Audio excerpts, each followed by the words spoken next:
Muy buenos días, hermanos. Gracias por estar aquí, pero sobre todo gracias a Dios que nos dio la vida, ¿no es cierto?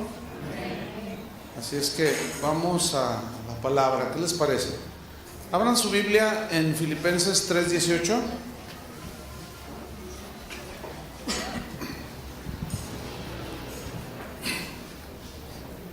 Este último tema lo he titulado Amigos o enemigos de la cruz. ¿Qué somos? ¿Amigos o enemigos de la cruz?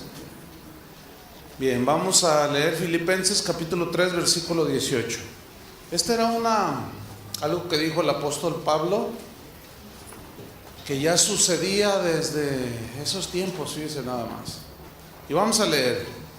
Dice así: porque por allí andan muchos, de los cuales os dije muchas veces, y aún lo digo llorando, que son enemigos de la cruz de Cristo. Vamos a orar. Señor, te damos muchas gracias. Gracias porque nos has dado la vida, nos diste la gracia de ver un nuevo día hermoso, pero sobre todo porque nos permitiste venir a adorarte y escucharte, Señor. Escuchar tus palabras, que son palabras de vida eterna. Tu palabra que es lámpara a nuestros pies y que endereza nuestros caminos. Te pedimos, Señor, que esa palabra sea eficaz y más cortante que toda espada de dos filos y penetre a lo más profundo de nuestros corazones. Te lo pedimos en el nombre de Jesucristo. Amén. Amigos o enemigos de la cruz. ¿Saben que el cristianismo que se predica el día de hoy, en un número bastante numeroso de iglesias, está enfocado no a la formación de discípulos verdaderos de Jesús? Discípulos, las enseñanzas no están enfocadas a obedecer a Dios o a edificarlos en la fe, no.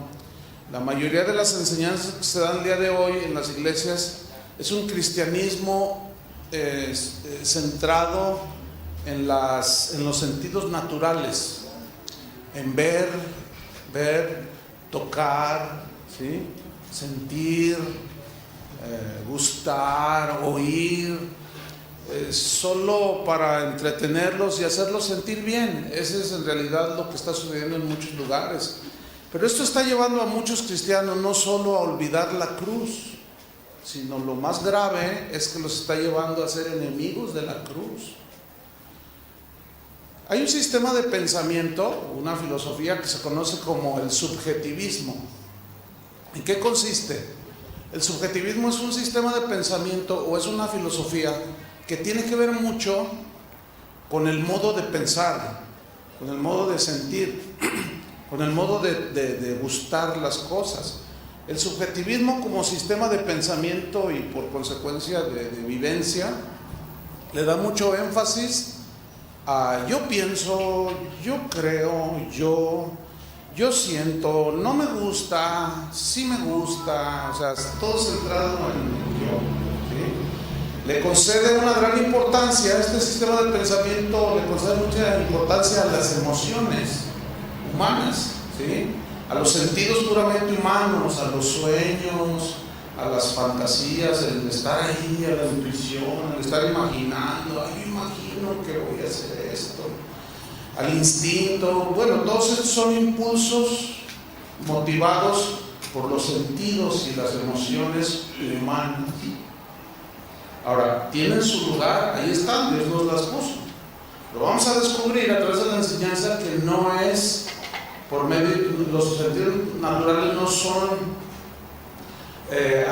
por medio de los cuales nosotros debamos de relacionarnos con Dios, sino es por medio de la fe. En contraste, el cristianismo bíblico, quiero subrayar, cristianismo bíblico, es un estilo de vida, es un estilo de vida que rige y gobierna la vida de una persona que se entrega a Cristo. O sea, el cristianismo es un conjunto, son los pensamientos de Dios, vamos. Es la voluntad de Dios expresada en la palabra de Dios. Eso es el cristianismo. Y el cristianismo bíblico rige la vida de aquellos que se han entregado a Cristo, se han convertido, que han lavado sus pecados en la sangre de Cristo y que deciden vivir bajo las reglas del reino de Dios. En ese reino de Dios hay un rey, y ese rey es Jesucristo, ¿sí? Pero mucho de lo que tiene que ver con la vida cristiana es una negación a nosotros mismos. Eso lo vimos el día de ayer. Una negación a nosotros mismos, no dejándonos guiar por nuestros anhelos puramente personales, o deseos, o emociones, o sentimientos, no, sino por la voluntad de Dios. Eso es otra cosa. El cristianismo no es una religión, hermanos, que enfatice sentir cosas bonitas, o que enseñe sentir cosas bonitas, aunque a veces las sentimos, ¿cierto? Pero no es el énfasis de la Biblia. Tampoco el énfasis del cristianismo bíblico es ver milagros portentosos, aunque a veces los vemos, ¿no es cierto? O los experimentamos. El cristianismo bíblico no fue pensado tampoco para halagar el gusto de la gente o el oído de la gente. Jesús dijo en Mateo 16:24, le dijo a sus discípulos: si alguno quiere venir en pos de mí, niéguese a sí mismo, tome su cruz y sígame. Aquí hay dos precios a pagar. Un precio a pagar era el precio por los pecados, ese quién lo pagó, Cristo. Pero hay un precio a pagar por seguir a Cristo, y ese quién lo paga, nosotros. Y aquí está plasmado: niéguese a sí mismo, tome su cruz y sígame. El negarse a sí mismo significa que todos nuestros anhelos, deseos, sueños, emociones personales pasan a segundo término. Créanme lo que así es, pero en muchos lugares le dan énfasis a lo que tú quieres. Sueña tú, ¿qué quieres? Y eso al revés. ¿Qué quieres, Señor? ¿No es cierto? Entonces el tocar, el ver, sentir, gustar no deben gobernar nuestras vidas, ¿no? Sino la voluntad de Dios y la palabra de Dios. ¿Cuántos están de acuerdo? Así son las cosas. Las reuniones de los cristianos de hoy, en realidad, en muchos lugares están llenas de sentimentalismo, de emocionalismo exacerbado. Todo gira alrededor de emociones, sentimientos, y son como una de las expresiones como estas: venga y sienta a Dios en nuestra iglesia. Pero ¿y si no lo sienten? Eso es muy subjetivo, ¿no? Porque a veces lo sentimos, ¿sí o no? Pero a veces no lo sentimos. ¿Qué? ¿Por eso ya no está Dios? Le digo, yo estoy con ustedes todos los días hasta el fin del mundo. Entonces, si yo lo siento o no lo siento, eso es subjetivo. Totalmente. Él prometió estar, y ahí es donde se obra por la fe. Yo no siento nada. Como el viernes, yo tenía un dolor de este lado, yo no sentía a Dios, pero eso no me importa. ¿Entienden? Eso no me interesa. Claro, la palabra es la que me ha llevado a esa situación. O sea, no es porque yo lo sienta o no, sino porque Él está, porque Él prometió. Otros dicen: venga y vea los milagros de Dios. Y si no sucede nada, a veces sucede, pero a veces no sucede nada. En muchos lugares la alabanza, como la que hoy cantamos, se prepara, se diseña para el gusto de la gente, no para el gusto de Dios. Por eso es que la gente suele decir cosas como: ay, hoy no me gustó la alabanza. Pues qué bueno, porque no era para usted, era para el Señor. O sea, si a usted le gusta o no, eso es muy subjetivo. Pero hay gente tan subjetiva que dice: no me gustó la alabanza, ya me voy. ¿Qué cristianismo? Eso no es cristianismo. ¿Están entendiendo? No, la alabanza es para Él, independientemente que nos guste o no. Pero el típico, hay muchas cosas que son típicas en los cristianos de hoy. ¿Cuántos no sienten la presencia de Dios en este momento, hermanos? No, siempre va a haber gente que no. Pasen al frente para orar por ustedes. Es que deben de sentir la presencia. No dice que debemos de sentir, dice que debemos de creer, no dice que debemos de sentir. Pues ya están ahí y pues el otro está ahí esforzándose por sentir la presencia de Dios. Entonces lo empiezas a embolotear y le pega aquí, termina empujándolo. Y el otro ya dice que sintió. O sea, confunde que lo empujaron con sintió, con el golpazo que se dio. Son cosas que yo no trato de ridiculizar a nada, ni nadie, pero simplemente estoy hablando con la verdad. Y ya ven que la Biblia dice: la verdad no peca, pero incomoda.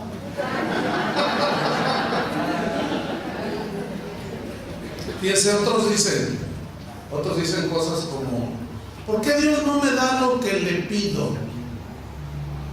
Yo oro y no siento, y siento que Dios no me escucha. Ay, a ver.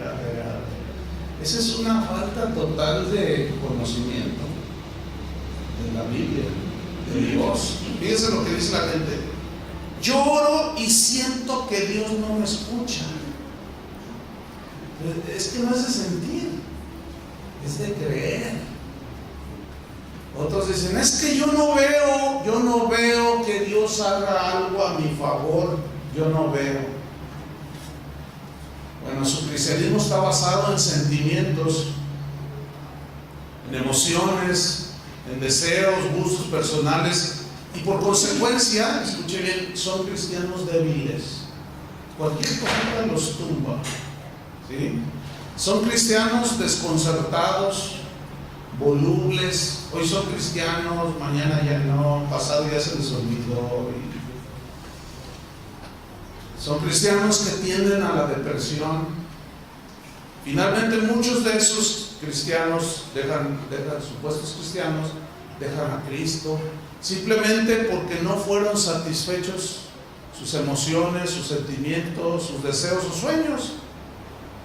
Ha escuchado, y no solo ha escuchado, a lo mejor hasta lo han dicho, cosas como: no me nace hacer eso. ¿Alguna vez han oído eso? Vamos a recoger la ofrenda. No me nace dar. Perdona al que te ofendió, algo de lo que hablamos ayer. No me nace perdonar, no siento perdonar, dicen algunos. Otros van más allá y dicen: si yo hago lo que no me nace hacer, entonces soy un hipócrita. Lo que les está sucediendo es que están confundiendo la obediencia con la hipocresía. Son dos cosas muy diferentes. Se los voy a ilustrar con este ejemplo muy gráfico. ¿Cuántos de ustedes reciben un recibo de luz en su casa? ¿Todos? ¿De teléfono? ¿Sí? ¿Todos reciben? Bueno, ¿cuánto es el promedio que pagan de luz? A ver. ¿Cuánto pagas un promedio de luz? 2,800. Oye, apagar la luz. 2,800. ¿Quién más? A ver. ¿Cuánto pagas tú? 200. Nomás tendrás un radio. ¿Quién más acá?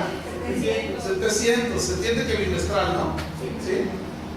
Bueno, supongamos que mañana te llega un recibo de 5,000 pesos. Y tú cuando lo recibes, le dices a tu esposa: mira, mi amor, qué bendición. Y ella dice: wow, no vamos ya a pagarlo, ahorita vamos ya. No podemos esperarnos. Es que tengo unas ganas impresionantes de ir a pagar. Entonces usted llega a la comisión de luz o a la telefónica y se encuentra con una fila impresionante de gente que está bien contenta. Porque les nace pagar la luz, ¿verdad? Porque sienten pagar el teléfono y ¿cuánto va a pagar usted? Yo voy a pagar 5,000. Y otro acá dice: yo 6,000. Ay, mi hermano. Entonces todos quieren pagar, ¿verdad? Porque les nace, porque sienten, porque de todo su corazón, ¿verdad? Les nace pagar la renta, el teléfono y la luz, para todo. Llegan ahí, pagan y hasta le dicen a la cajera: ya llevan 100 pesos para usted. ¿Cuántos saben que eso no es así? ¿Verdad que no? Todos tampoco. Y todo el mundo se queja. Ahora, ¿qué sucede si no pagas la luz? ¿Qué sucede si no pagas el teléfono?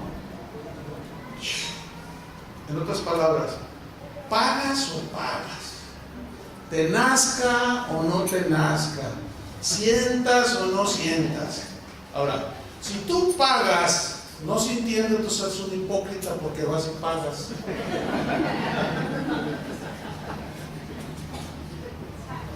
¿Cuántos hipócritas hay aquí porque pagan la luz? Porque pagan el teléfono. ¿Verdad que sí es raro eso? ¿Sabe por qué muchos no tienen luz espiritual?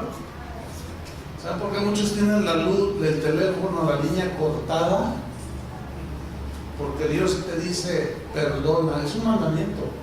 No te dice, si sientes, perdona. Si te nace, perdona. Si sientes, da para la obra de Dios. No dice así, Él dice, da, perdona. Entonces dice, no, yo no siento, no me nace. Por eso tienen la luz cortada.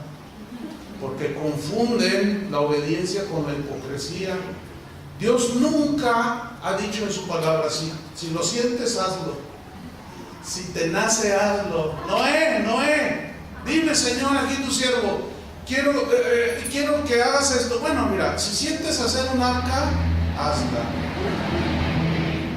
Moisés, quiero que saques a mi pueblo, pero no, mira, pensándolo bien, no. Ora a ver si te nace en tu corazón sacar a mi pueblo de Egipto. Nunca van a encontrar una cosa así. Jamás. Todo es, Moisés ve. Aarón, cállate. Pedro siempre es, Habacuc, heme aquí, Señor. Nunca es a ver, ¿han oído esto? Vamos a soñar grandes cosas para Dios. ¿Saben quiénes son los únicos que sueñan? Los que se duermen. Y la Biblia dice que te despiertes de ese sueño.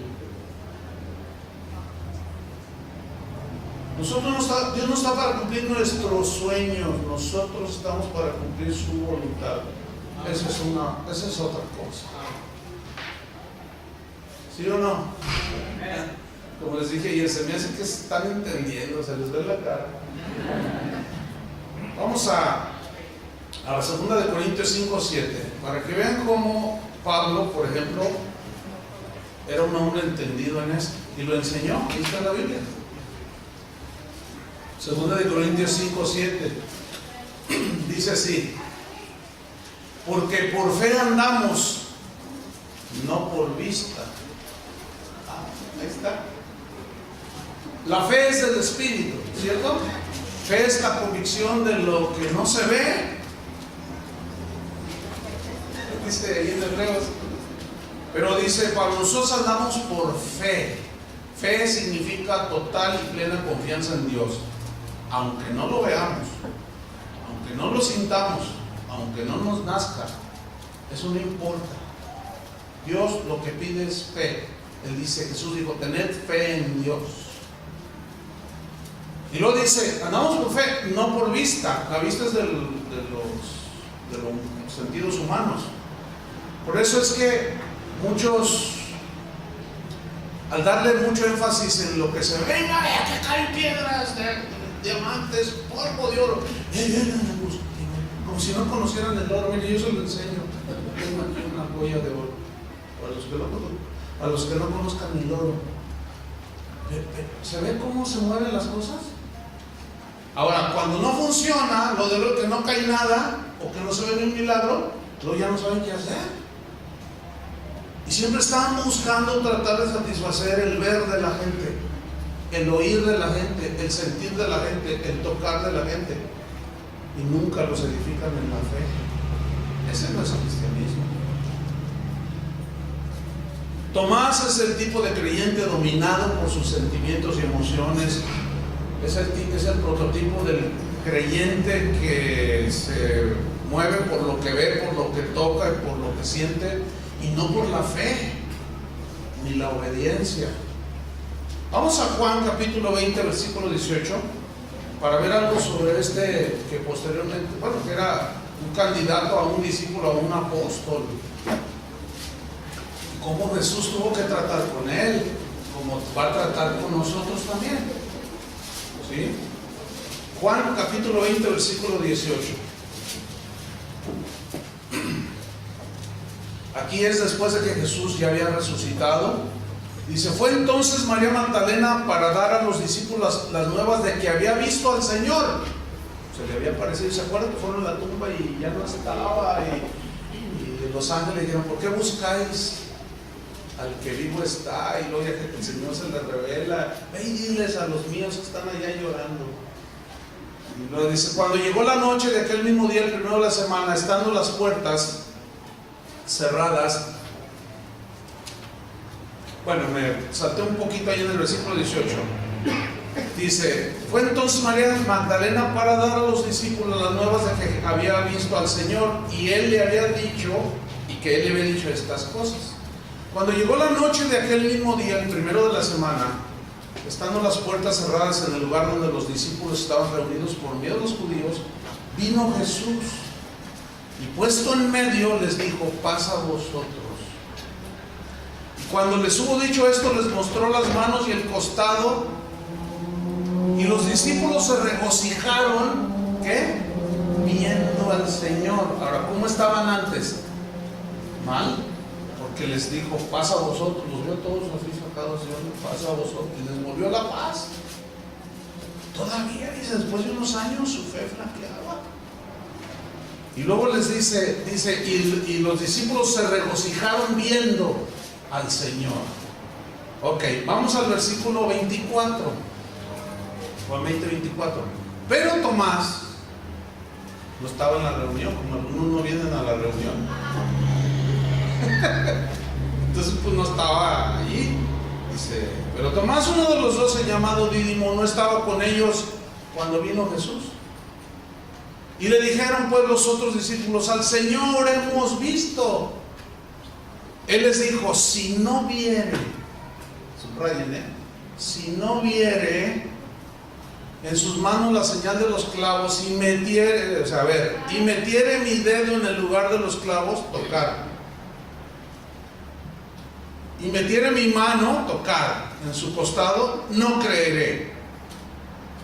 Hay un dicho mexicano, ¿verdad? Ver para creer. Pues sí, pues bien humano, ¿cierto? Y aquí vemos a un Tomás en su total humanidad, de provisto de desánimo, desaliento. Se les había muerto el maestro, lo habían matado.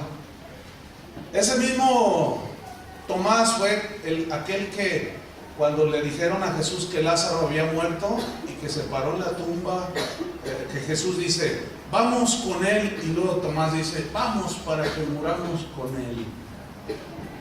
De esos deprimidos así, que siempre andan en la depre: vamos para que muramos con él.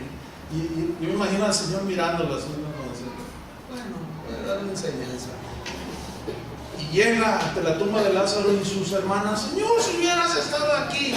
¿Dónde lo pusiste? Ahí. A ver, Lázaro, sal fuera. ¿Y qué sucedió? Bueno, antes le dice el Señor: si crees, verás la gloria de Dios. ¿Sí qué? No le dijo si sientes.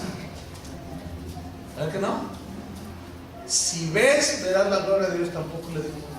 Le dijo: si crees. Eso es la fe. Y finalmente lo resucitó. ¿Sí?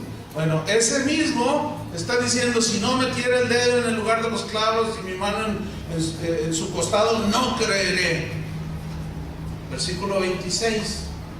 8 días después, ahora Jesús se está dando cuenta de todo, pero Jesús dejó pasar 8 días.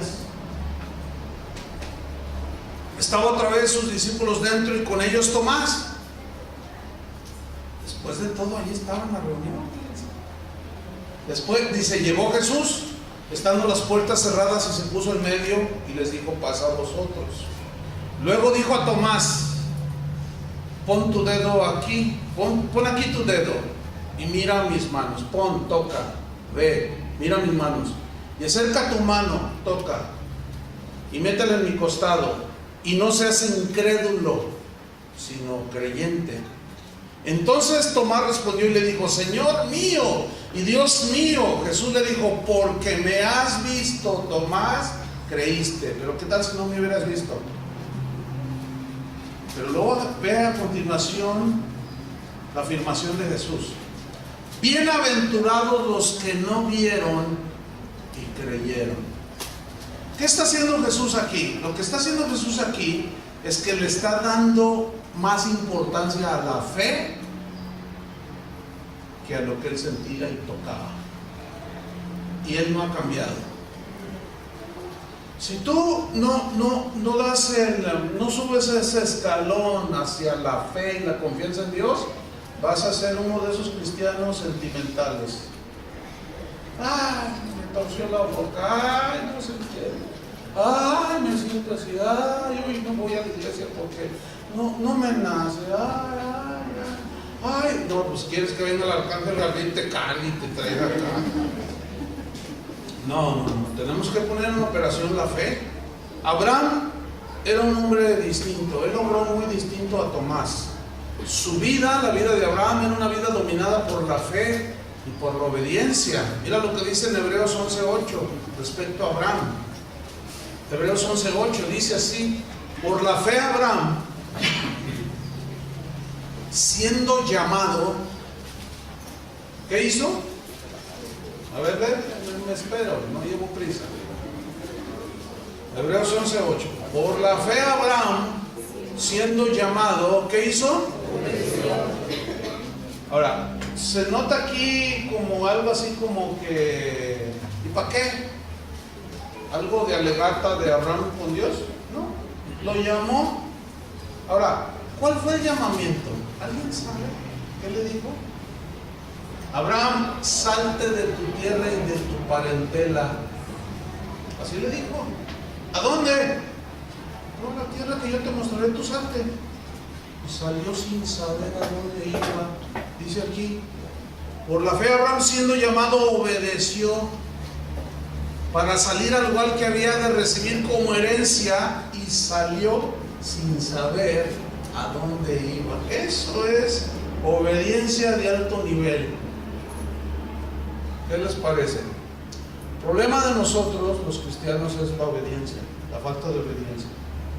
¿Por qué? Porque Dios dice una cosa y nosotros, que es del nivel espiritual, que es de fe y por fe y para fe, porque el justo por la fe vivirá, y nosotros la rebajamos al nivel de hasta no ver, hasta no tocar, hasta no sentir, hasta que me nazca, y ahí nos quedamos en un nivel puramente humano. Por eso, congregación que se dedica a no edificar la fe ni a llevar hacia la madurez a la gente, hacia el conocimiento de la palabra, sino a puras emociones, ¿sí? Le dan a la alabanza de una manera exacerbada y a ver, vamos a ver qué se da. Llega un momento en que se excitan tanto y confunden el emocionalismo con la presencia de Dios. Pues eso hasta lo hacen los indígenas en muchos lugares, tribus. Véanlos cómo empiezan a danzar. Eso es algo del... Cuando uno empieza a brincar así, hay una estimulación natural en los pies, y después llega una relajación y hay un sentir del cuerpo así agradable. Entonces, después de que brincan, entonces, ay, se siente uno a gusto. ¿A poco no? Después de que haces algo de ejercicio, sientes a gusto, porque es una estimulación.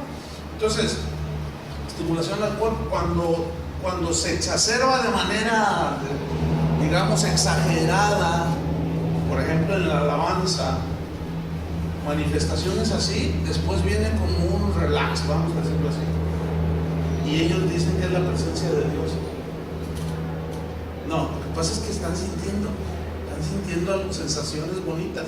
Por eso cuando no hay danza en la iglesia, no estuvo la presencia de Dios. No, con esos, digamos, con esos principios, pues eso no es nada de Biblia, eso no está en la Biblia. ¿Me están comprendiendo? Entonces Abraham, siendo llamado, obedeció. Simplemente obedeció. Ahora, cuando Dios le dio la promesa a Abraham, ¿en qué consistía la promesa? La promesa era, Abraham, ya que él había salido, le dijo, mira las estrellas del cielo y cuéntalas, si las puedes contar.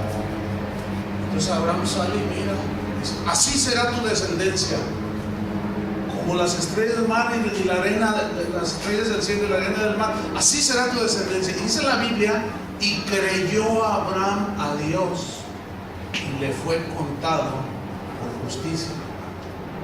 Bueno, allí se lee, y creyó Abraham, sí, pero Abraham estaba en una condición natural totalmente adversa a lo que Dios le estaba diciendo que le iba a multiplicar. Él estaba entendiendo, me va a dar descendencia de hijos. Nada más que resulta que Abraham estaba viejito y su esposa viejita y estéril. Entonces vamos a Romanos 4:18, porque ahí Pablo toca este punto que es muy importante para que vean lo que es un cristiano, un creyente en Dios, que no mira las circunstancias externas o humanas, sino cree al que le da la promesa. Romanos 4:18,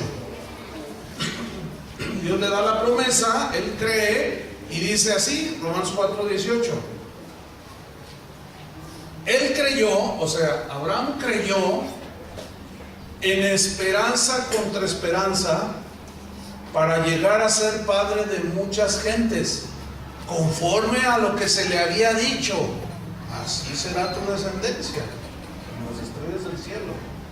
Ahora, aquí hay una frase al principio, dice que él creyó en esperanza contra esperanza. ¿Qué significa eso? Significa que él creyó en la esperanza que le daba la promesa de Dios contra la esperanza nula que él tenía en ese momento de ser anciano y su esposa anciana y estéril. Creyó en la esperanza que le daba la promesa de Dios contra la esperanza natural. O sea, vas a ser padre de muchas gentes, voy a multiplicar, vas a tener muchos descendientes.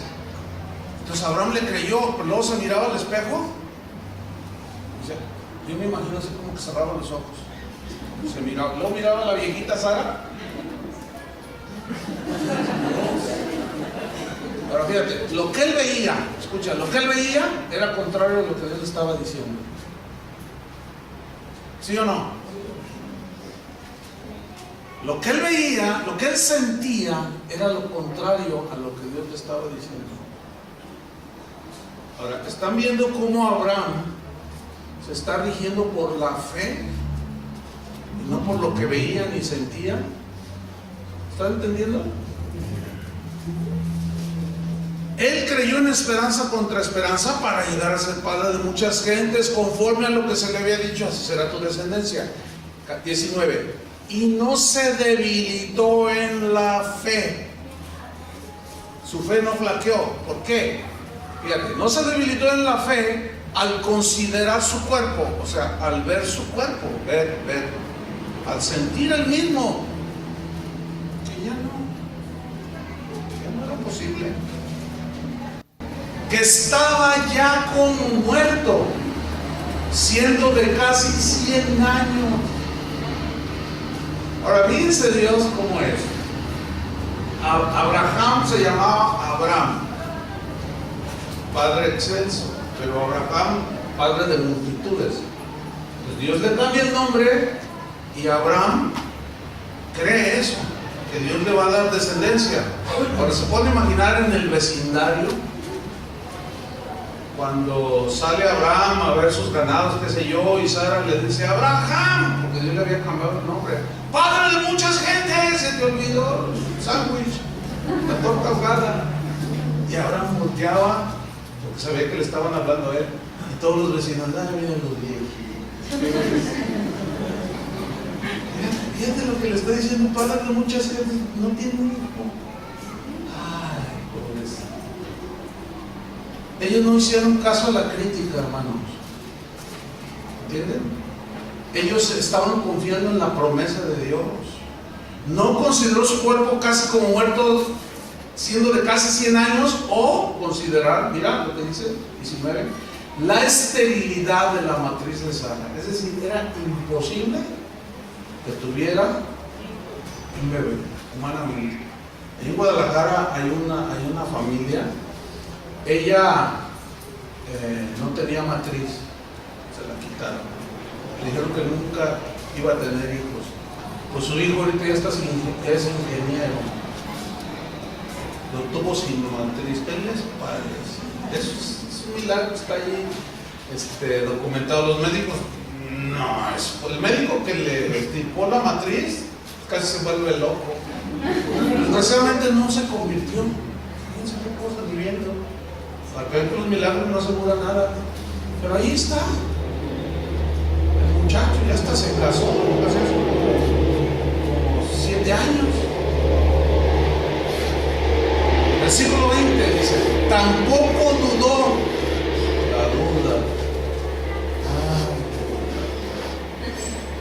Tampoco dudó por incredulidad de la promesa de Dios. Yo estoy con vosotros todos los días hasta el fin del mundo, pero no te siento. No me importa si no me sientes. No me interesa si me sientes o no. Lo que me interesa es que creas que estoy en medio de vosotros. No solo en medio, sino en ti. Sino que se fortaleció en fe, quejándose. Así dice. Esa es la gran diferencia entre la gente de fe, entre los cristianos sólidos que crecen, maduran, a los que se permanecen como niños. Cuando yo era niño, dijo Pablo, hablaba como niño, pensaba como niño, juzgaba como niño. Mas cuando yo fui un hombre maduro, dejé lo que era de niño. El problema es que la iglesia o que muchos cristianos permanecen en un estado infantil, aunque tengan 25 años en el evangelio. Parecen niños, piensan como niños, juzgan como niños, hablan como niños. Ay, no sé qué digo. Ay, no me nace. Ay. Oye, hermano, ¿cuántos años tiene usted en el evangelio? 25, hermano, gloria a Dios. ¿Te imaginas un bebesote de 30 años con un pañalote? Bueno, hay un infantilismo impresionante en las iglesias, pero el problema y la culpa, ¿sabe de quién es? De los pastores. Porque así como unos padres no educan a sus hijos, usted puede hacer crecer a su hijo todo un niño emocional, sentimental, desobediente, que quiero una nieve. No, y luego la mamá, cómpraselo, viejo, ¿qué tiene? Y usted va y se lo compra. Y se está comiendo el helado y a los 10 minutos, ¡quiero otro! Y el muchacho empieza a llorar y a gritar, y luego, ya te compré uno, y pues ya no le compro. Y la señora, cómpraselo, viejo. Acuérdate que tú y yo nunca tuvimos eso. Lo que nosotros nunca tuvimos. No, espérate, cuando crezca tu bebecito. Va a ser un viejo bigotón de 35 años con unos berrinchotes. Y a lo mejor a algunas señoras les tocó un viejo berrinchudo. No lo sé. Y que golpean la mesa y le avientan la sopa y... No, espérame, lo que pasa es que los malcriaron. Y los hicieron muy emocionales. Nunca emocionalmente, nunca maduraron. Los dañaron, ¿no es cierto? Es lo mismo un pastor en una iglesia. Un pastor en una iglesia que no les enseña la palabra y los lleva hacia la madurez, ni saben las broncotas que va a tener. Porque pues un montón de niñotes, unos diáconos, bíceps, así unos bigototes, y el sombrero de Pancho Villa, todavía con unas reacciones de niño. Eso es bien lamentable, muy lamentable. Eso es producto del evangelio de sentimientos. Que el evangelio de la Biblia, ese te transforma y te lleva hacia la madurez, que es lo que estamos aprendiendo. Entonces sigo leyendo ahí. Se fortaleció en fe dando gloria a Dios, plenamente convencido de que era también poderoso Dios para hacer todo lo que había prometido. ¿Qué les parece? Un hombre, un cristiano del siglo IV después de Cristo, obviamente dijo así: primero es creer y obedecer, luego entender. Él decía, este hombre, no trates de entender primero, obedece primero y luego entenderás. Cuando Dios le ordenó a Abraham que sacrificara a su hijo, que finalmente Dios cumplió su promesa, después Dios le pide a su hijo, ¿se acuerdan? Bueno, él no trató de entenderlo primero, él obedeció, simplemente. Él no siguió por sus emociones y sentimientos, sino por la orden de Dios. Dios le dijo, sacrifícamelo. Ahora, pregunta, ¿le nacía sacrificarlo? Agarró el cuchillo. ¿Dónde quieres que se lo entierre? No, a ver, ¿cuántas le doy?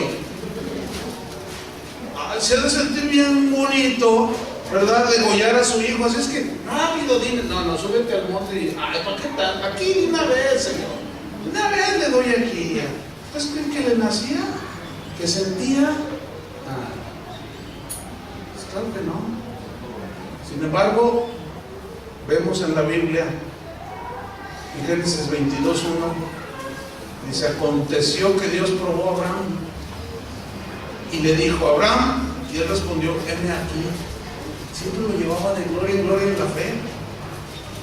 Heme aquí, pues aquí estoy. Heme aquí es una expresión, es un hebraísmo, justamente.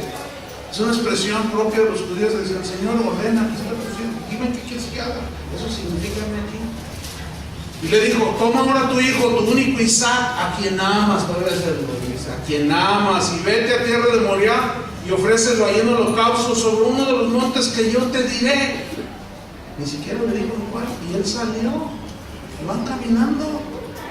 Y el Isaac, que se cree que tendría una edad entre los 11, 12, 13 años, estaba chiquito, jovencito.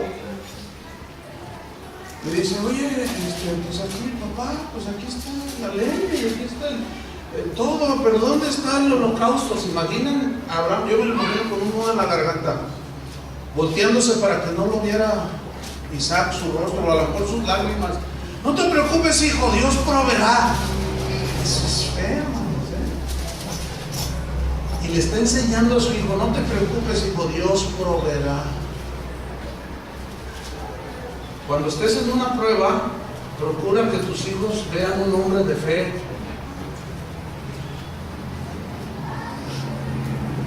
No un hombre todo así, tal por cual. Y luego el tequila, en lugar de refugiarte en Dios en la botella de tequila. No.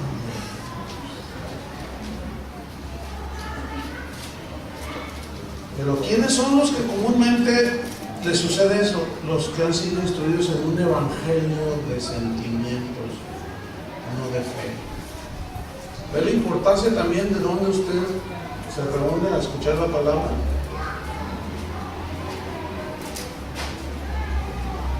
Así son las cosas. Y bueno, dice que Abraham amarró a su hijo en el altar del sacrificio, Génesis 22:10. Y extendió Abraham su mano y tomó el cuchillo para degollar a su hijo. Traten de meterse un poco allí en el personaje, no sé cómo decirlo, ¿no?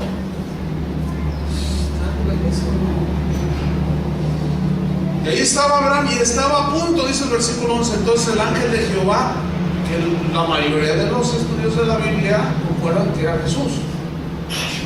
El ángel de Jehová le dio voces desde el cielo y dijo, Abraham, Abraham. Y él respondió, heme aquí. ¿Ahora qué quieres que haga? ¿Pedacitos? Como taquero de Jalisco, ¿verdad? Fíjate lo que dice el versículo 12. Y dijo el ángel, no extiendas tu mano sobre el muchacho, ni le hagas nada, porque yo conozco que temes a Dios, por cuanto no me rehusaste tu hijo, tu único.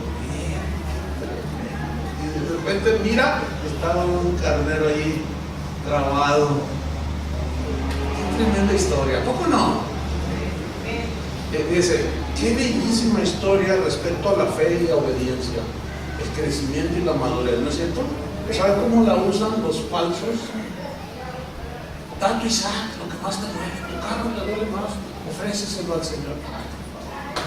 Ven hasta dónde rebajan el evangelio, hermanos. ¿Han oído eso? Ofrece tu Isaac, tu casa.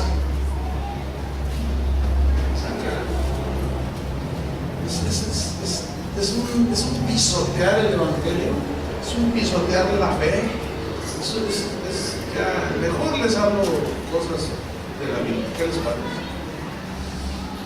Vamos a ver la vida de Pedro, porque Pedro es alguien muy destacado en el evangelio, ¿cierto?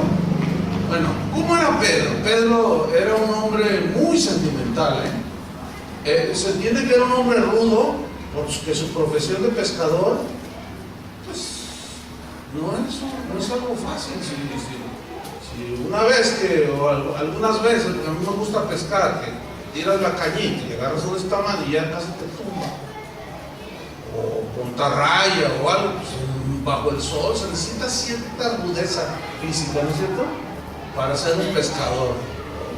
Bueno, era un hombre que, a pesar que era rudo, sin embargo era muy emocional, era muy dado al emocionalismo, muy humano, pues, como todos nosotros. Era un hombre muy voluble,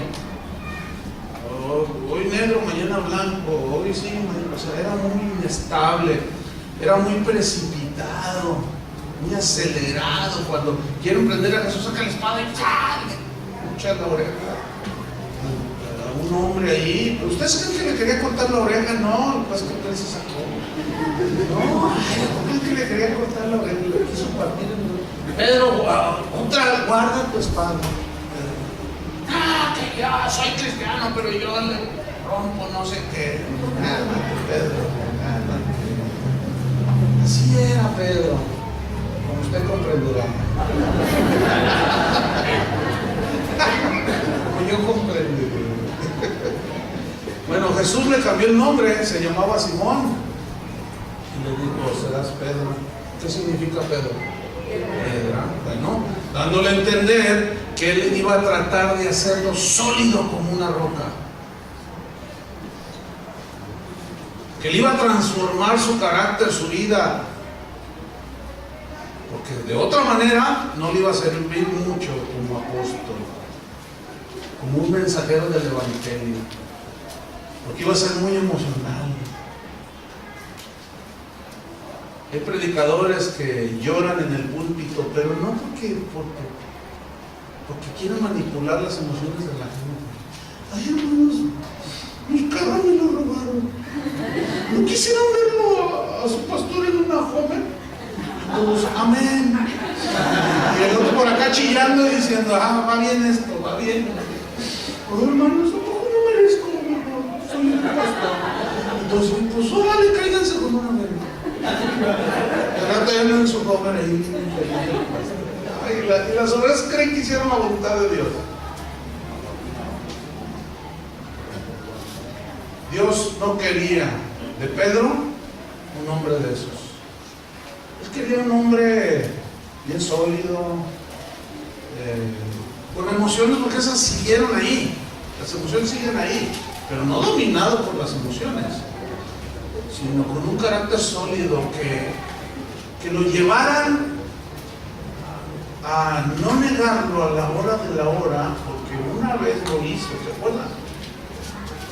Pero cuando lo crucificaron de cabeza, ahí ya él no. Dicen los comentarios, no, la Biblia no lo dice, pero escritos a la par de la Biblia, algunos aseguran que Pedro decía, que él dijo cosas como que él no era digno de ser crucificado. O sea, hay ciertos comentarios, pues, ¿no?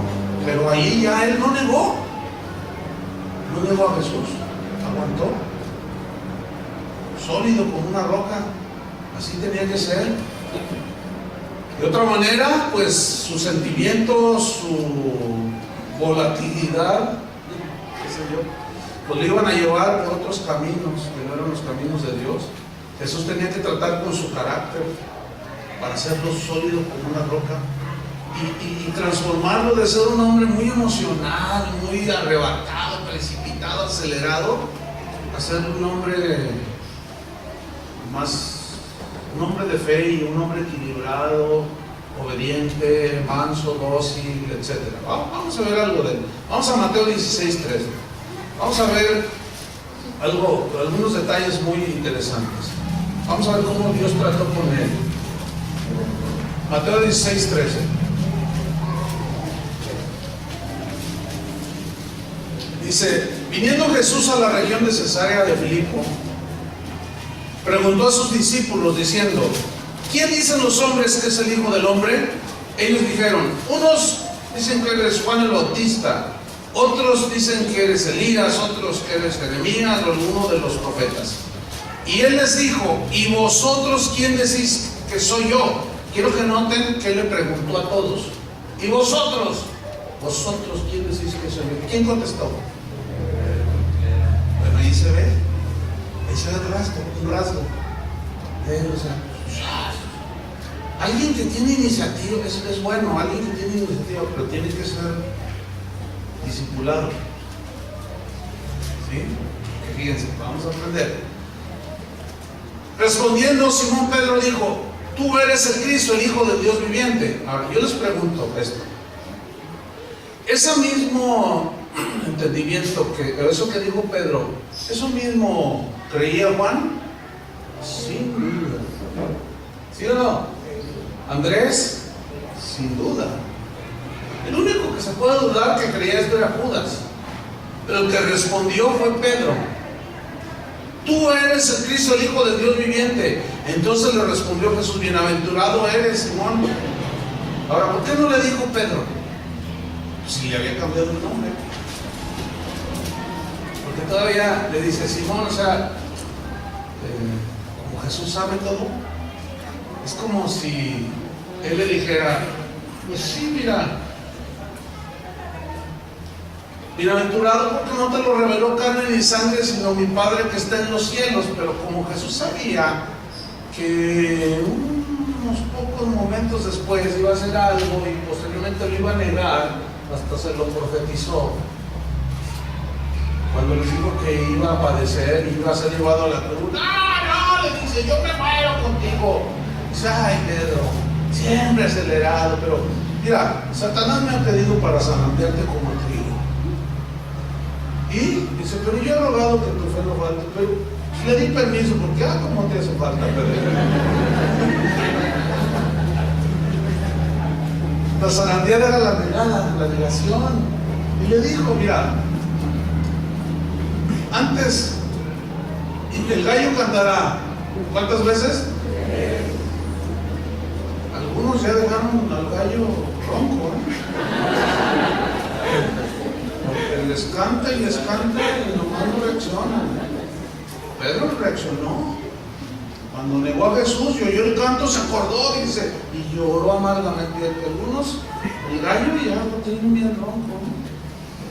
¿Sí entendieron eso, no? Y el pobre ya cantó tanto que ya es. Como en la mañana le mandé un correo a Adrián Hernández, que es uno de los pastores en Guadalajara. Me dice: qué bueno que me mandas un correo, porque si me hubieras hablado por teléfono, no, estoy ronco, no puedo hablar.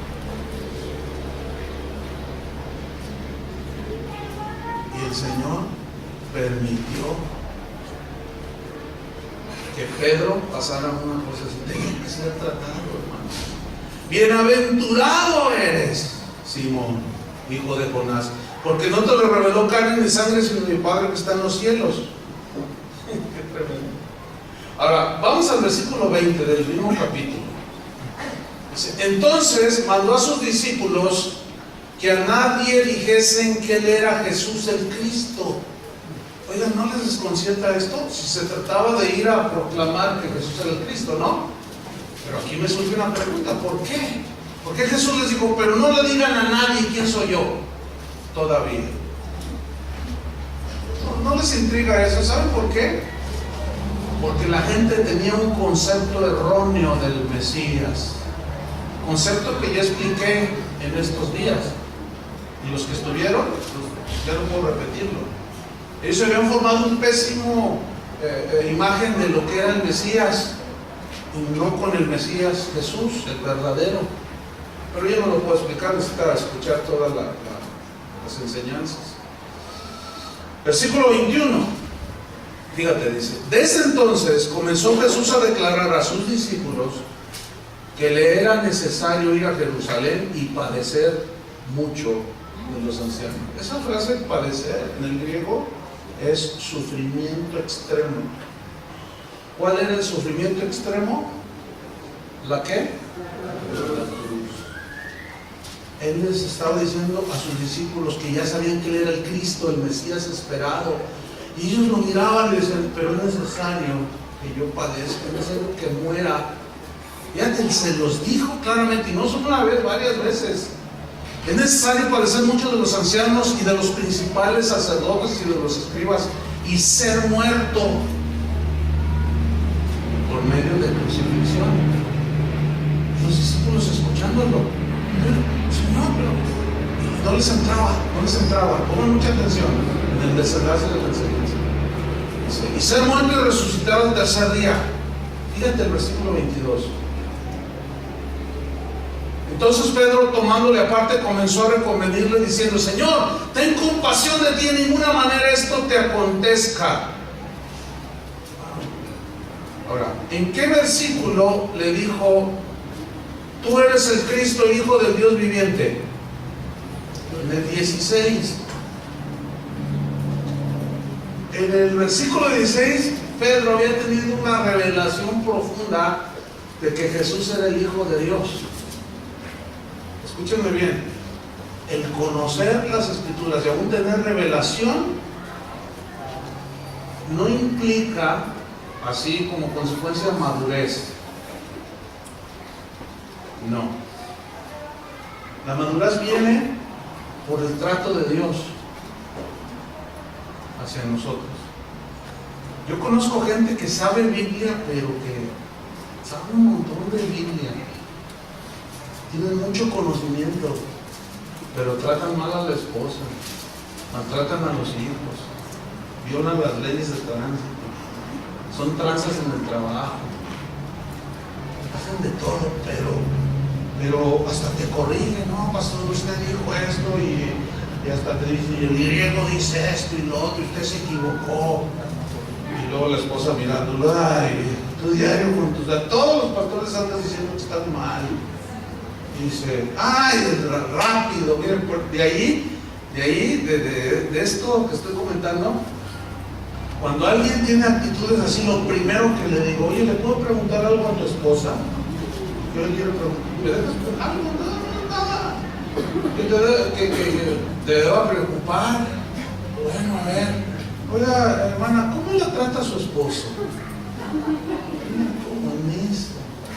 Con eso tiene. Se les bajan los humos. O sea, conocen mucho, pero tienen un carácter del demonio. No agachen la cabeza porque se van a evidenciar. Terrible. Entonces, la revelación, el conocimiento, ¡ah, qué tremendo! No, ahora sí, eso no te hace ya un hombre maduro, manso, humilde, una mujer dócil, sometida. Eso no te hace. Te da el conocimiento y es una ventaja. Pero luego viene la obediencia. Y ahí es donde se confronta el carácter. Y ahí es donde Dios empieza a tratar. Y ahí es donde debes de vivir por fe y obediencia. Qué tremendo. 16, versículo 16, ahí tiene la gran revelación. 16, y en el versículo 22, ¿cuántos versículos son? 6. O sea, en ese momento le dice algo tremendo, una gran revelación: tú eres el Cristo. ¿Y para cuántos segundos les gusta esto? ¿Cuántos minutos? Un minuto. ya le está diciendo, Señor, dice, pero vamos a analizar el versículo 22. Dice, me van a matar, me van a crucificar, voy a sufrir mucho por todos ustedes. En otras palabras. Entonces Pedro, dice el versículo 22, tomándole aparte, comenzó a reconvenirle. Yo me lo imagino como que lo tomó así aparte, ¿verdad? Le digo, a ver si ven para acá. Y comenzó a reconvenirle. Bueno, aquí la traducción, o reconvenir, pues nuestro idioma español pues no refleja en realidad lo que hizo Pedro. Pero en el griego, la palabra epitimao, que se traduce por reconvenir, es mucho más clara. Aquí reconvenir es como más un eufemismo, una expresión muy ligera, así, como no tan fuerte, ¿entienden? Pero en el griego, epitimao, que se traduce a reconvenir, significa corregir a alguien. Imagínate, lo está corrigiendo. Increíble. Significa desaprobar a alguien por lo que ha dicho. Significa censurar, amonestar, reprender. Entonces lo agarra y lo empieza a regañar. Y lo empieza a reprender y le dice, cállate la boca. No sabes lo que estás diciendo. Fíjate, yo me imagino a Jesús bien cuidándolo así. Y Pedro así, ¿verdad? Que un minuto antes de haber dicho, tú eres el Cristo, el Hijo del Dios viviente, ahora lo está regañando al autor de la vida, al creador del universo, al que todo lo sabe, al Señor de señores, lo está regañando. ¿Saben que nosotros seguido hacemos eso? Le reconvenimos al Señor. ¿Por qué haces esto conmigo? Mejor cierre la boca. ¿Por qué, Señor?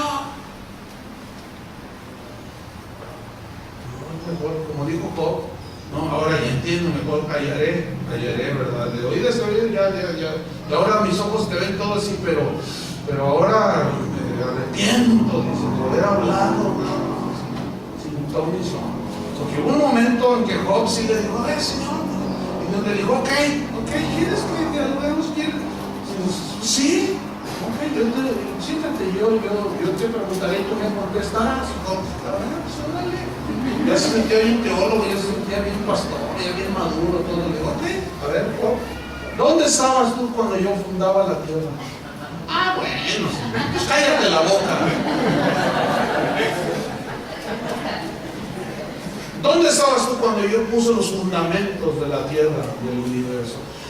Bueno, es que entonces cállate la boca.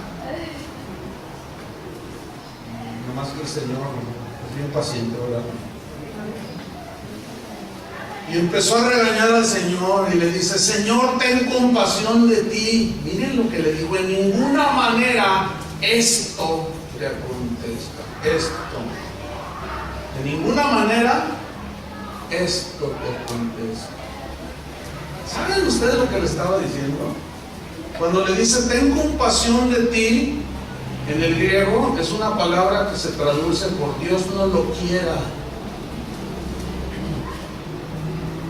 Lejos de ti ese pensamiento, Señor.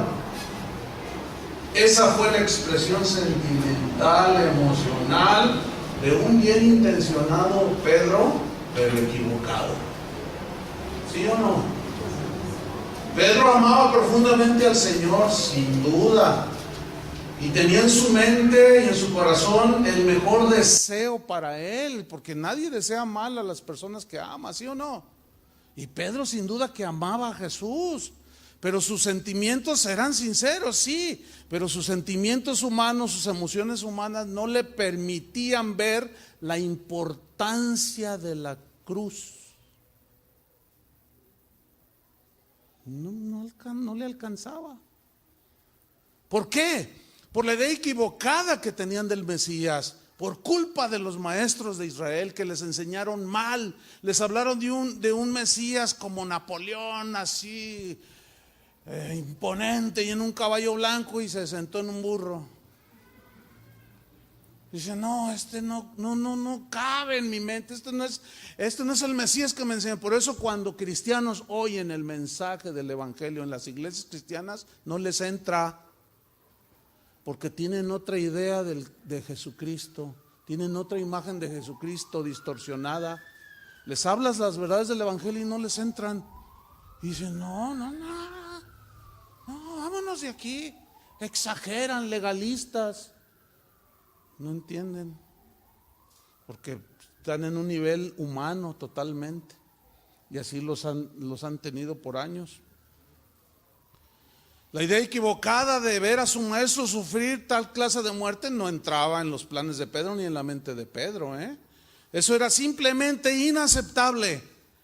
Justo en ese momento, Pedro se vuelve enemigo de la cruz.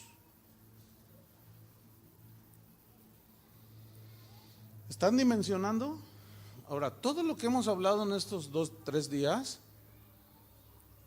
vea todo el panorama.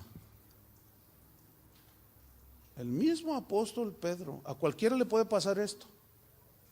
Por eso es que no debemos de desechar el trato de Dios en nuestras vidas.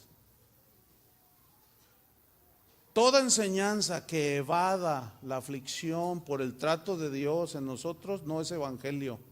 Te van a dejar en un estado infantil.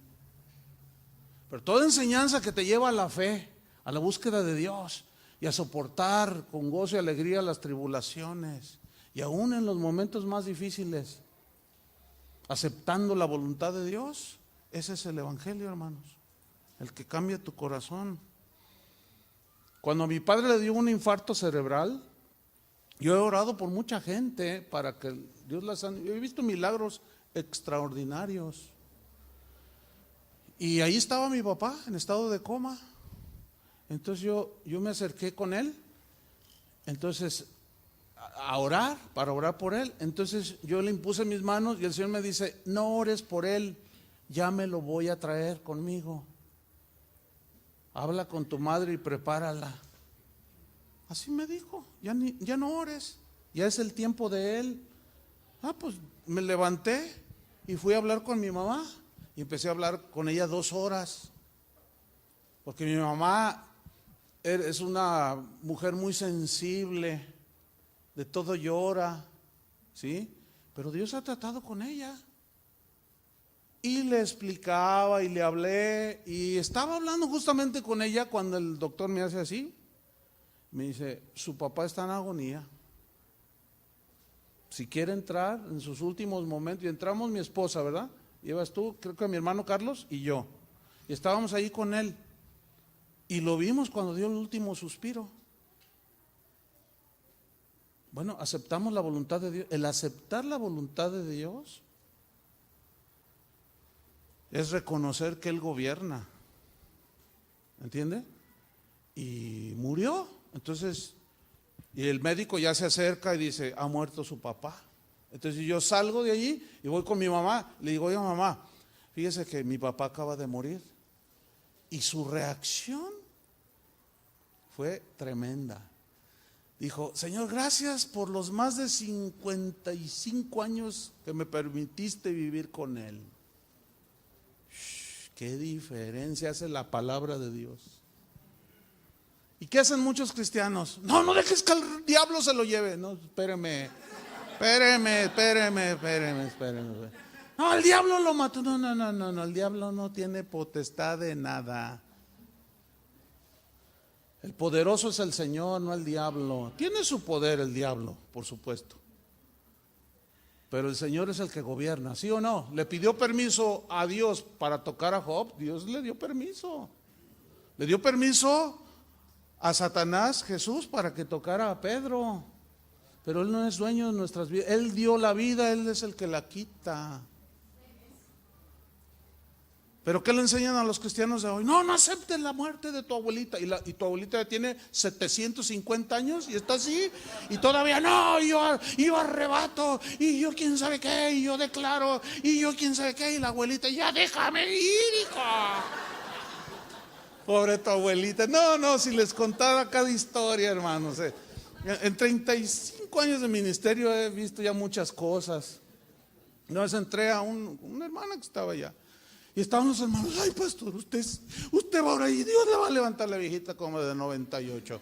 Ay pastor, qué bueno que vino. Dígales que ya me suelten, ya me quiero ir con el Señor. Ya déjenla, por favor. Ya se quiere ir con el Señor. Ay no mamá. No, que mira, ok, Dios la va a sanar, nunca se va a morir. Y tú te vas a morir primero y tu mamá va a tener 2000 años. O sea, ¿por qué hacemos esas ridiculeces? Porque son ridiculeces. Pablo decía, para mí el vivir es Cristo y el morir. Una vez un ateo dijo, no hombre, los cristianos esos son bipolares. Y yo dije, ay porque cuando habla un ateo, tiene argumentos a veces. Yo dije, a ver, ¿por qué nos dijo bipolares? Dice, porque dicen, ay, cuánto amo al Señor, estar con Él. Y luego se enferman, están muriendo, están llorando. Claro, ahí están los sentimientos. Dice, pero luego se mueren y le reclaman. Entonces no quieren estar tanto con Él. Esos cristianillos. Se burlan de nosotros. No ven gente de fe, que cuando pasan esas cosas está sólido. Sí, lloras, Jesús lloró ante la tumba de Lázaro, pero no quiso tirarse a la tumba. Yo me voy con él. No, yo he visto a pastores oficiar, no faltan, ¿no? Y, lamentamos la pérdida de nuestro. No es pérdida, pastor, discúlpeme, es ganancia. Lo que pasa es que nos olvidamos del evangelio. No es pérdida, es ganancia. Bueno, eso dijo Pablo. Y él era un cristiano. Los cristianos de hoy dicen otra cosa. Si se vieran las caras, es más, miren, como ya ven estos aparatitos tan buenísimos, déjenme tomarles una foto, ¿sí? A ver, no, si se vieran las caras. Fíjese, les cuesta a algunos recibir lo que estoy diciendo, pero es que no soy yo el que, no es mi onda. Es la palabra. ¿O no? ¿Cuántos se quieren ir con el Señor? Bueno, Fito, pues ahí cuando les oficies allí, les cantas allá en el cielo, allá en el cielo. Qué tremendo Pedro, hermanos.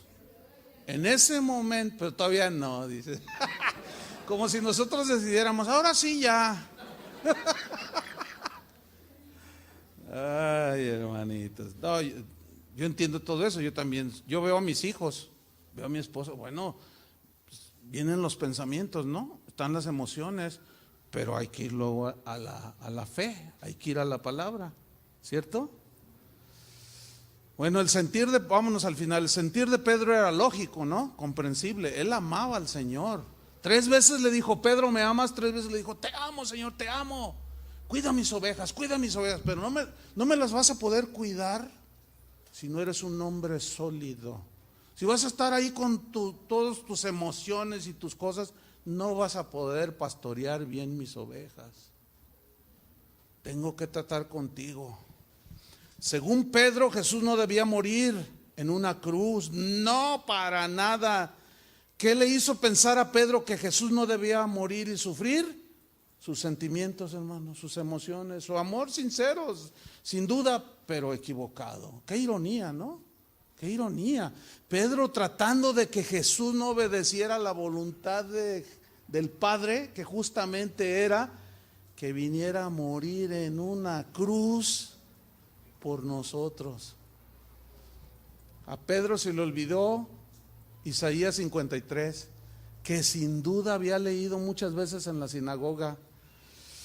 ¿Por qué? Porque sus emociones y sus sentimientos lo llevaron a tratar de evitar que se realizara el hecho más, por un lado extraordinario, pero más doloroso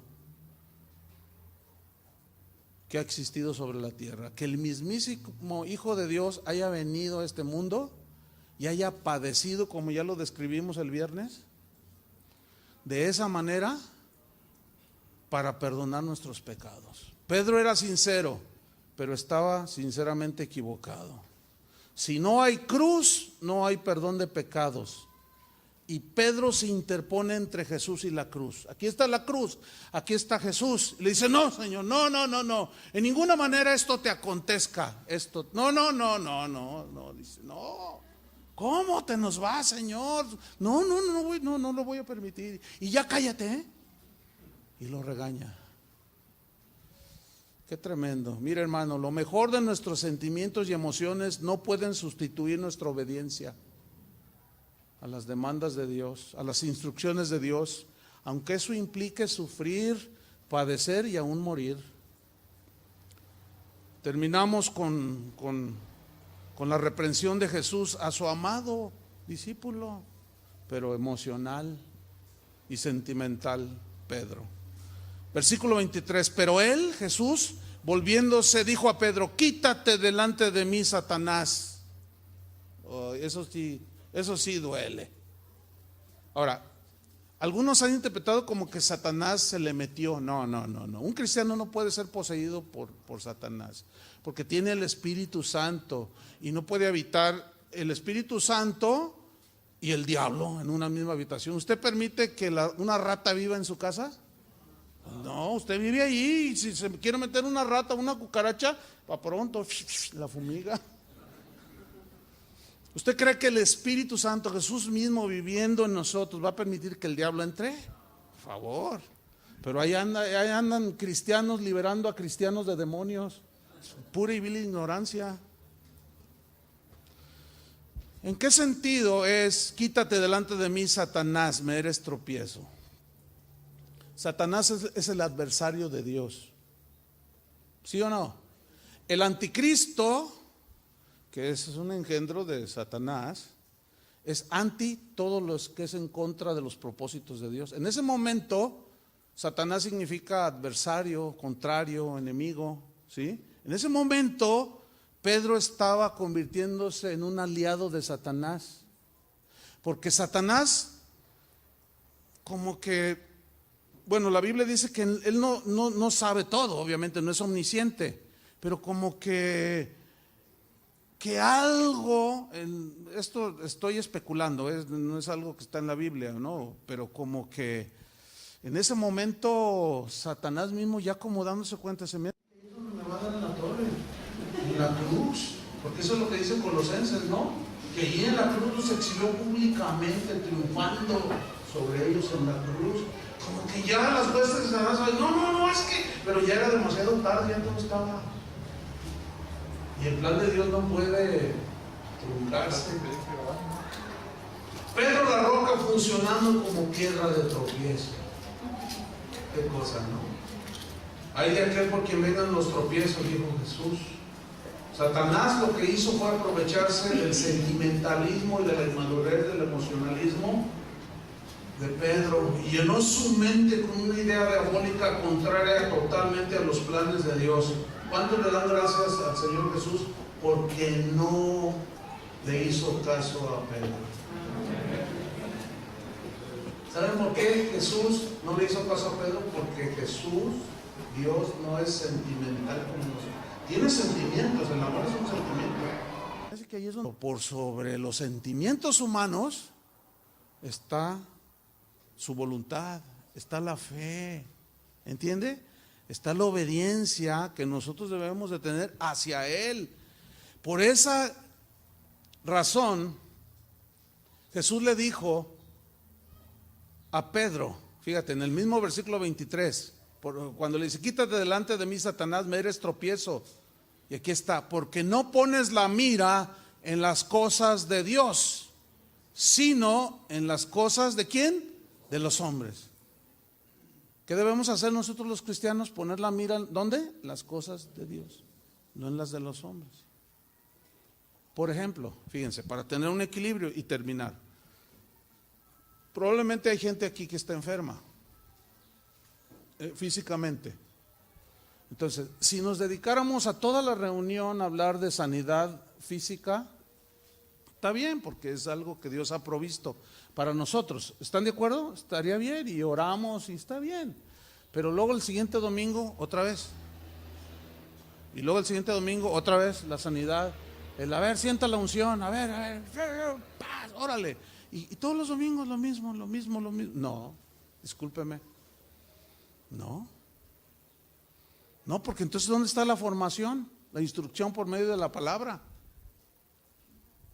Pero eso no elimina que oremos cuando un cristiano se enferma. ¿Alguno está enfermo? Dice Santiago, únganlo con aceite y oren en el nombre del Señor. La oración eficaz del justo puede mucho. ¿Ve cómo tiene todo su orden?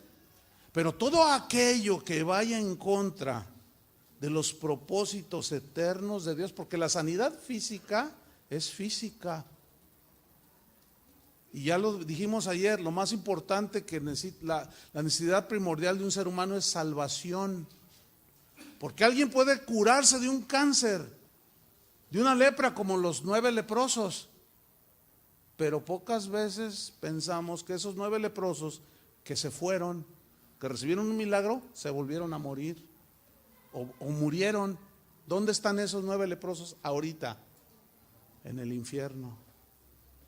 ¿Qué era más importante, la sanidad física del cuerpo o su salvación? Ahí está el enfoque, sin descuidar lo otro. ¿Entendieron?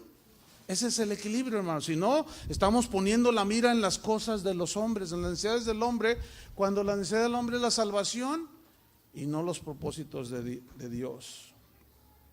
Entonces Jesús dijo a sus discípulos, ya termino, versículo 24, después de que lo reprende, le dice, entonces Jesús dijo a sus discípulos, si alguno quiere venir en pos de mí, niéguese a sí mismo, tome su cruz y sígame, porque todo el que quiera salvar su vida la perderá, y todo el que pierda su vida por causa de mí la hallará. Porque ¿qué aprovechará al hombre si ganare todo el mundo y perdiere su alma? ¿O qué recompensa dará al hombre por su alma? ¿Qué es más importante, el dinero, el conseguir dinero en esta vida y ser muy rico, o la salvación? Ahí está. Pero el dinero lo necesitamos para las cosas que son secundarias, necesarias pero secundarias. Conclusión, hermanos. Cargar nuestra cruz implica que obedezcamos al Señor. Esa es la conclusión. Sometiendo nuestros sentimientos, emociones y aún proyectos personales, deseos personales para hacer la voluntad de Dios. Lo que hagamos usted y yo determinará si somos amigos o enemigos de la cruz. Oremos. Señor, te damos muchas gracias por estos días que sin duda hablaste en nuestros corazones. Gracias por la cruz.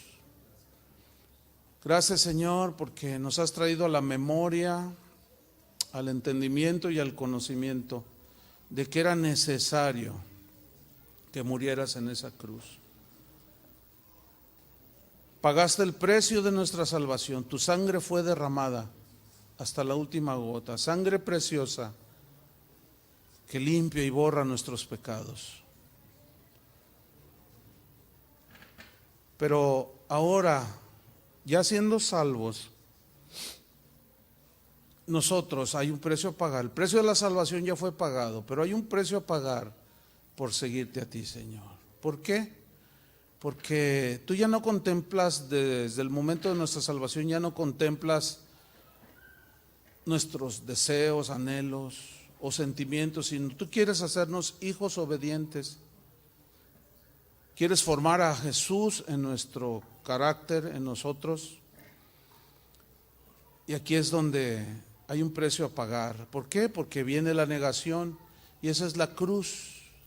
La cruz significa muerte a nosotros mismos, a nuestros anhelos, sentimientos, todo lo que ya nos has hablado en esta mañana, Señor. Padre, llévanos, Señor, de la mano día tras día hacia la madurez. Llévanos, Señor, en las sendas de justicia por amor de tu nombre, porque tú quieres hacernos sólidos como a Pedro. Quieres hacernos hombres de fe, mujeres de fe como Abraham y Sara. Quieres hacernos hombres fieles como Moisés, obedientes como Abraham, como Noé. Pero trataste con cada uno de ellos. Con Moisés, 40 años en el desierto. Con Abraham lo probaste a su hijo. Con Noé, la paciencia de Noé, la paciencia de Job, el trato hacia Pedro. Gracias, Señor. Gracias por recordarnos la cruz. En el nombre de Jesucristo, Padre, te damos muchas gracias. Yo te doy gracias por mis hermanos, Señor, que dispusieron su corazón para venir a escuchar tu palabra. También quiero pedirte, Señor, por Adolfo y su esposa, Señor, como pastores de esta casa de oración que tú estás levantando, para que tú les des la gracia para pastorear, ministrar, y a los que vayas a levantar en este lugar, Señor, que todos vayan creciendo hacia la madurez, que vayan dejando las cosas de niños, de pensar como niños, juzgar como niños, y que vayan hacia la madurez. Sabemos que no es un trabajo fácil, porque la carne, las emociones, la naturaleza humana allí sigue, pero tu gracia nos capacita. Capacítalo, Señor.